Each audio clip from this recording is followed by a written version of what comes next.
In this video, you're finally going to move out of the playground folder and we're going to start playing with Mongoose. We'll be connecting to our MongoDB database, creating a model, talking about exactly what a model is, and finally, we'll be saving some data to the database using Mongoose. Now, we're not going to need any of the files we currently have open from the playground directory, so we can go ahead and close them. We're also going to wipe the Todo app database using RoboMongo. The data inside of here is going to be a little different than the data we'll be using going forward, and it's best to start with a clean slate. Now, there is no need to create the database after you drop it, because if you remember, MongoDB is going to automatically create the database once you start writing data to it. With this in place, we can now explore Mongoose. And the first thing I always like to do is check out the website. You can check the website out by going to mongoose.js.com. Here you can find examples, guides, a full list of plugins, a ton of great resources. The Read the Docs resource is the one I use the most. It includes tutorial-like guides that have examples, as well as documentation covering every single feature of the library. It really is a fantastic resource. If you ever want to learn about something or use a feature we don't cover in the course, I highly recommend coming here, taking the examples, copying and pasting some code, playing around with it, and figuring out how it works. Now, obviously, you bought this course for a reason. We're going to be covering most of the essential Mongoose features right now. The first thing we need to do before we can actually use Mongoose in our project is install it. Over in the terminal, I'm going to install it using npm I. npm I being short for npm install. The module name itself is called Mongoose, and we'll be installing the most recent version available at the time of this filming. That's going to be version 4.5.9. And we are going to tack on the save flag since we will need Mongoose for both production and testing purposes. Now, once we run this, it's going to go off and do its thing. We can move into Atom and start creating the files we're going to need to run our application. First up, let's make a directory in the root of the project. This directory is going to be called server, and everything related to our server is going to get stored in here. The first file we're going to create is going to be called server.js. This is going to be the root of our application. When you want to start up our Node app, you're going to run this file. This file will get everything ready to go. The first thing we need to do inside of server.js is load in Mongoose. We're going to make a variable called Mongoose, which I always seem to spell incorrectly, and we're going to require it from the Mongoose library. Awesome. Now that we have the Mongoose variable in place, we need to go ahead and connect to the database because we can't start writing data to the database until Mongoose knows how to connect. And the process of connecting is going to be pretty similar to what we did inside of our MongoDB scripts. For example, the connect script. Here we called Mongo client.connect, passing in a URL. What we're going to do for Mongoose is call mongoose.connect, passing in the exact same URL. MongoDB is the protocol, // We're going to be connecting to our local host database on port 27017. Next up is going to be our / followed by the database name, and we'll continue to use the Todo app database, which we used over here in the script.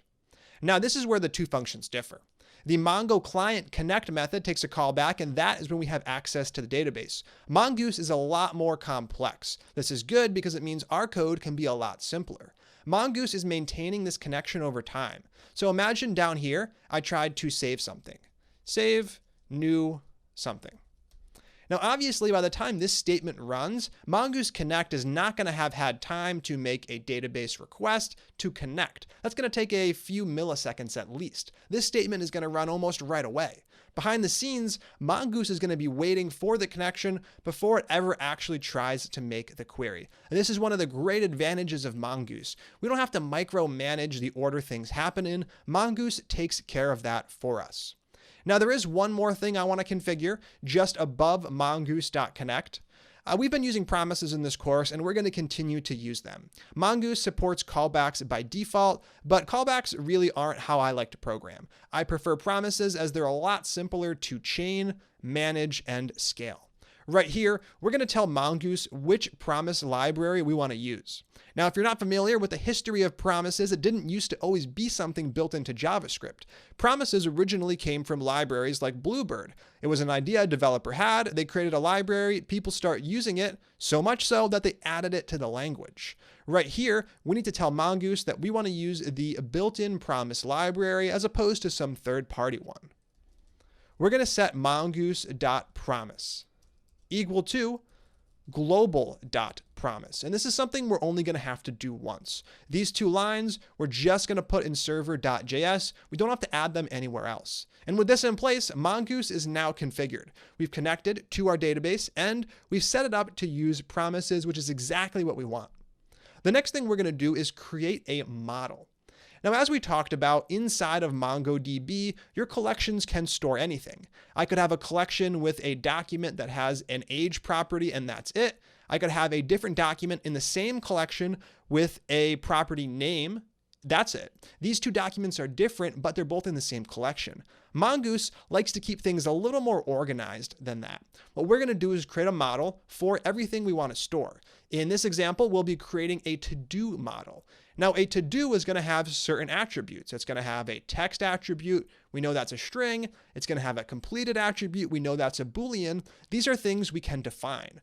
What we're going to do is create a Mongoose model so Mongoose knows how to store our data. Right here, let's make a variable called uppercase T to-do. And we're going to set that equal to mongoose.model. Model is the method we're going to use to create a new model. It takes two arguments. The first one is the string name. I'm going to match the variable name on the left, uppercase T to do.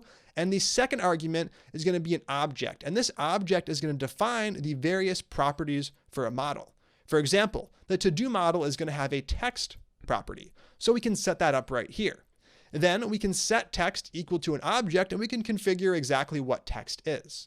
We can do the same thing for completed. We're going to have a completed property and we're going to want to specify certain things. Maybe it's required. Maybe we have custom validators. Maybe we want to set the type. And we're also going to add one final one, completed at. And this is going to let us know when a to-do was completed.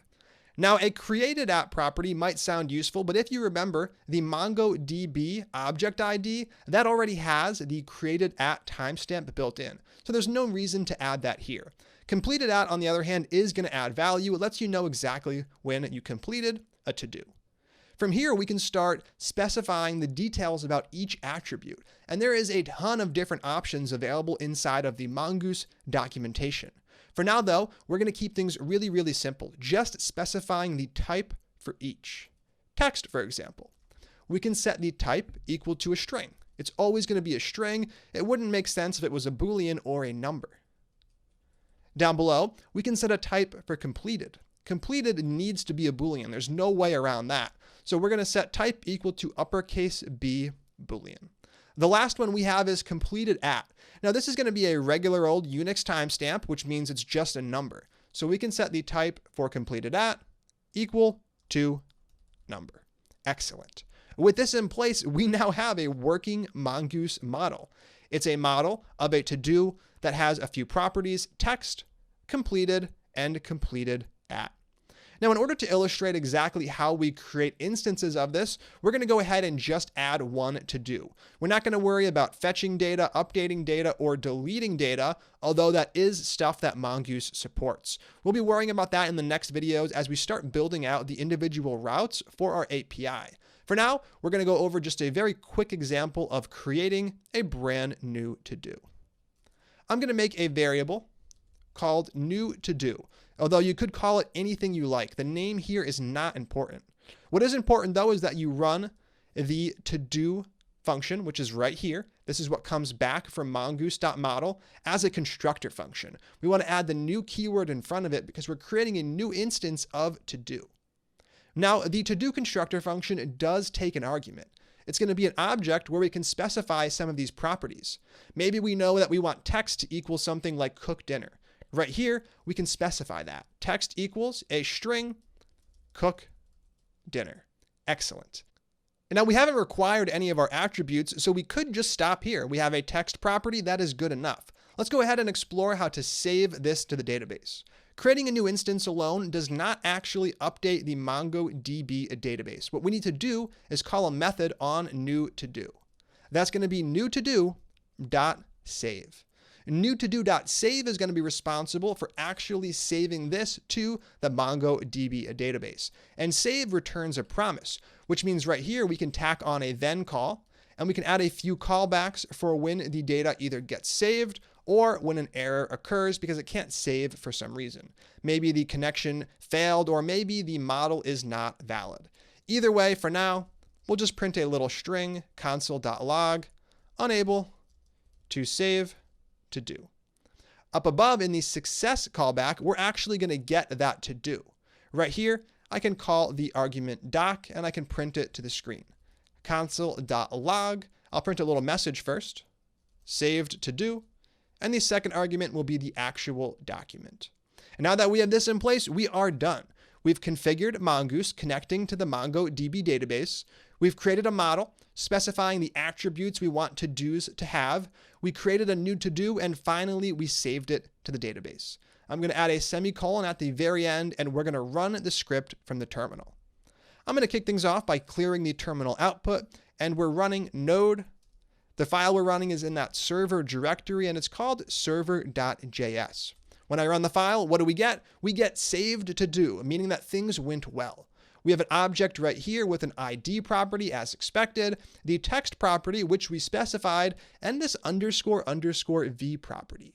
__v is version, and it comes from Mongoose. We'll talk about it later, but essentially it keeps track of various model changes over time. For now, it's not important. It can be ignored. If we open up RoboMongo, we're going to see the exact same data. I'm going to right-click the connection and refresh it. Here we have our to-do app. Inside of the to-do app database, we have our to-dos collection. Notice that Mongoose automatically lowercased and pluralized to-do. I'm going to view the documents, and what do we have? We have our one document with a text equal to cook dinner, exactly what we created over inside of Atom. Now seems like a pretty good time for a challenge. We have one to-do created using our Mongoose model. What I want you to do is make a second one filling out all three values. That means you're going to make a new to-do with a text value, a completed Boolean, go ahead and set that to true, and a completed at timestamp, which you can set to any number you like. Then I want you to go ahead and save it, print it to the screen if it saves successfully, print an error if it saves poorly. Then finally run it. Make sure it shows up in RoboMongo and the data looks correct. If it does, you're done. That's your challenge, so take a moment, pause the video, create a new to-do, and when you're done, click play. Hopefully you were able to get that done without too much trouble. The first thing I would have done is made a new variable down below. I'm going to make a variable called other to-do, setting it equal to a new instance of the to-do model. From here, we can pass in our one argument, which is going to be the object, and we can specify all of the values. I can set text equal to whatever I like, feed the cat. I can set the completed value equal to true, which I wanted you to do. And I can set completed at equal to any number. Anything lower than 0, like -1, is going to go backwards from 1970, which is where 0 is. Anything positive is going to be where we're at, and we'll talk about timestamps more later. For now, I'm going to go with something like 123, which would basically be 2 minutes into the year 1970. With this in place, we now just need to call save.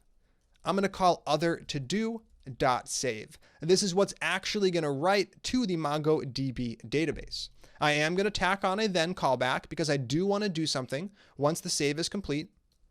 If the save worked, we're going to get our doc, and I'm going to print it to the screen. I'm going to use that pretty print system we talked about earlier, JSON.stringify, passing in the actual object, undefined, and 2. Excellent. You didn't need to do that. You could have printed it in any way you like. Next up, I'm going to print a little message if things go poorly. Console.log, unable to save.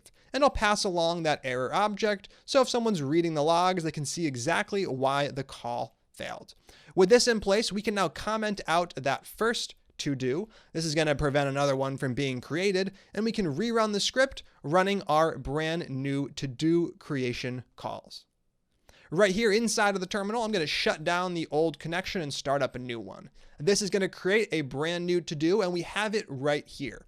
Text equals feed the cat. Completed is the Boolean true. Notice there's no quotes around it. And completed at is the number 123. Once again, no quotes. I can also go into RoboMongo to confirm. I'm going to refetch the to-dos collection, and now we have 2 to-dos. On the right-hand side of the values, you'll also notice the type. Here we have int32 for completed at and the v property.